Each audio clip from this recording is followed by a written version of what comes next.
It is the rarest of stories. A fix for an environmental disaster that is actually working. Oil spill after oil spill has turned the Niger Delta, in southern Nigeria, into one of the most polluted places on Earth.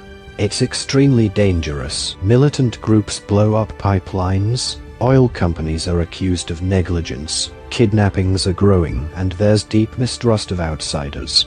In a land soaked in oil and scorched by fires, one scientist, Nigerian comes armed with knowledge and a calm but unshakable determination to detoxify. We want solutions that are green and based on nature. We aim to do no harm in everything we do, she tells the BBC in an interview. Now 44, she's just been awarded the John Maddox Prize for scientists who stand their ground in the face of adversity.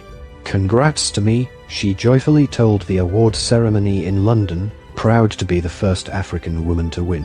Nigerian is a biochemist at the University of Port Harcourt. The way she rehabilitates soils and water contaminated with oil and other chemicals is relatively simple. It's called bioremediation, planting vegetation that naturally removes pollutants in the soil, without the need to remove chemicals and dispose of them elsewhere.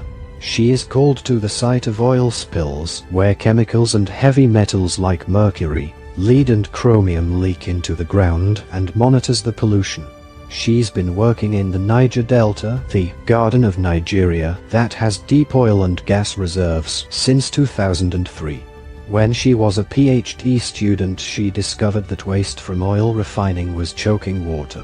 It was causing conflict between the community and the oil company working in the area. Nigerian explains that by proving the cause of the problem with documented evidence, she persuaded the company to change how it extracted oil. This use of science during violent disputes is what won her the Maddox Prize. Nigerian engaged opposing hostile forces in asking scientific questions to make sure solutions would be effective, said Tracy Brown, director of charity Sense in Science, which awards the John Maddox Prize.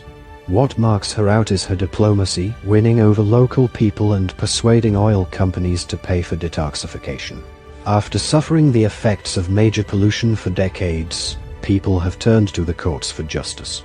In 2021, a Dutch court ruled that Shell must compensate farmers. But Nigerian says the environment is suffering in the meantime. During litigation, cleaning up is not a priority, she says. To get them on board, she says local people must feel involved in the solution. If you don't engage with people properly, you run the risk of being kidnapped. First I meet the community chief, the women's leader, the youth leaders, she says. Speaking Pidgin or the local language, and using traditional knowledge helps build trust, she explains. People get excited and feel like scientists, because they're working with us researchers to fix the problem, she says. We also learn from them.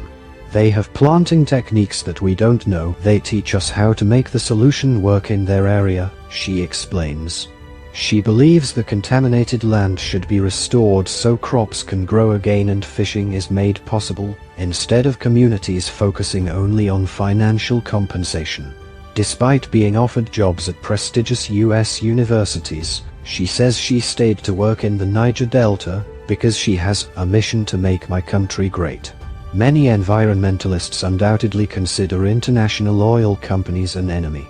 Amnesty International and Friends of Earth have fought to hold them to account for communities left with poor health, without safe drinking water and their livelihoods destroyed. But Nigerian says she's not interested in taking sides. We are not here for battle. We just want people to be responsible, she says.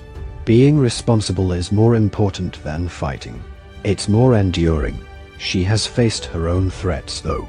In 2020, while documenting a fresh oil spill, she says she was threatened by an oil company who confiscated her data and equipment. She claims the operator also challenged her, saying as a woman, she should not be allowed to work there. Despite the ever-present risk of violence, she continues because she believes Mother Nature called on me to be a steward, and because she sees facts as a force for good. The power of science is that people can prove that this wasn't done based on bias or someone's personal interests, she says.